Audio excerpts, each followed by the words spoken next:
Salve rapaziada, beleza? Aqui quem fala é o William e você está novamente no canal Yellowverse. No vídeo de hoje nós vamos falar um pouquinho mais a respeito de Astro Boy, um dos maiores clássicos na história dos mangás. Ele que é considerado o primogênito dos animes também. Astro Boy, ou Tetsuwan Atom, ele foi criado por Osamu Tezuka, que eu falei no vídeo anterior, que ele é um dos precursores do mangá no Japão, ali na época pós-Segunda Guerra. E ele criou esse mangá pensando no público americano, ele não pensou em vender somente para o público japonês, ele foi o primeiro mangá a ser exportado.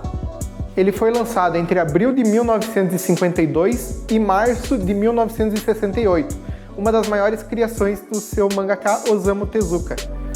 Ele foi o primeiro mangá em larga escala produzido após a Segunda Guerra Mundial. Então foi nessa fase que o Japão começou a perceber o mercado extenso que ele tinha na área e toda a qualidade que ele poderia aplicar em suas obras.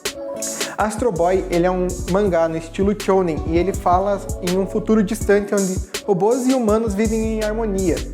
E o seu criador, ele era o ministro da ciência do Japão na época. Dessa forma, criando o seu filho robô, digamos assim, Atom é o nome dele na verdade. Ele foi traduzido após vir do Japão para os outros países como Astro, mas na obra ele se chamava Atom. Dr. Tema, o nome do cientista, criou Atom com a imagem e semelhança de seu filho, Tobio, e ele o criou para substituir o filho após um acidente de carro. É um pouco cruel, eu sei. Tema criou Atom com afeto e até colocou o mesmo nome de seu filho. Mas após algum tempo ele percebeu que isso não aplacava a dor que ele sentia, só piorava de certa forma, pois Atom ele não tinha os mesmos sentimentos que os humanos têm. Ele não podia crescer por ser um robô e nem expressar características humanas. Apesar de todo o carinho dado pelo seu pai, era impossível dele ter a mesma afeição pelos objetos, pela natureza. Portanto, Toby em alguns momentos ele preferia objetos como cubos ou objetos com mais formas mecânicas do que objetos naturais como flores, árvores. E isso acabou sendo um grande problema para seu pai, pois ele queria que Tobio crescesse como um humano. Então, após ele perceber isso, o que Tema fez foi um pouco cruel até mesmo com Atom, pois ele o descartou vendendo para um dono de circo. Então Atom ele foi criado no meio de outros robôs, sendo torturado e obrigado a lutar contra outros seres da sua espécie, digamos assim. Atom, anos depois de viver dessa forma, foi resgatado, pois o circo que ele trabalhava de maneira forçada pegou fogo e Atom salvou, junto com alguns outros robôs, a plateia e até mesmo o dono do circo que tanto maltratava.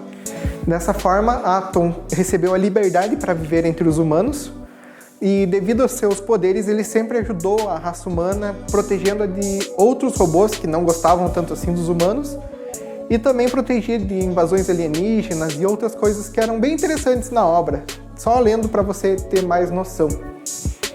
Vamos falar agora algumas curiosidades a respeito dessa obra.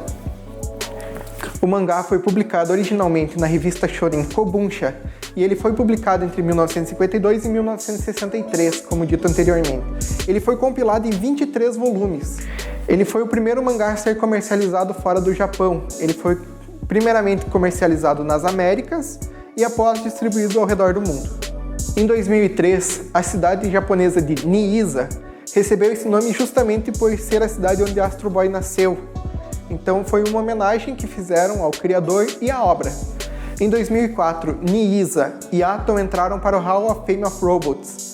Junto dele estão C-3PO e R2-D2, personagens icônicos da franquia Star Wars. Existem, além do mangá, 3 animes criados a partir da obra original. Algumas adaptações foram feitas para combinar com a época e algumas modificações na história também, mas a história original foi a citada anteriormente. A primeira animação foi lançada em 1963, a segunda em 1980, a terceira em 2003. A primeira versão animada durou, além de ser o primeiro anime, durou 193 episódios, o que era incrível por ser uma produção tão longa para a época, já que as produções na época eram muito mais curtas e não existiam animes, então as séries eram muito mais curtas. Então por hoje era isso que eu gostaria de dizer para vocês. Muito obrigado por assistirem o vídeo até aqui, e se você gostou desse conteúdo, quer ver mais, deixe seu comentário, inscreva-se no canal, compartilhe esse vídeo e deixe um gostei aqui embaixo. Obrigado e até a próxima!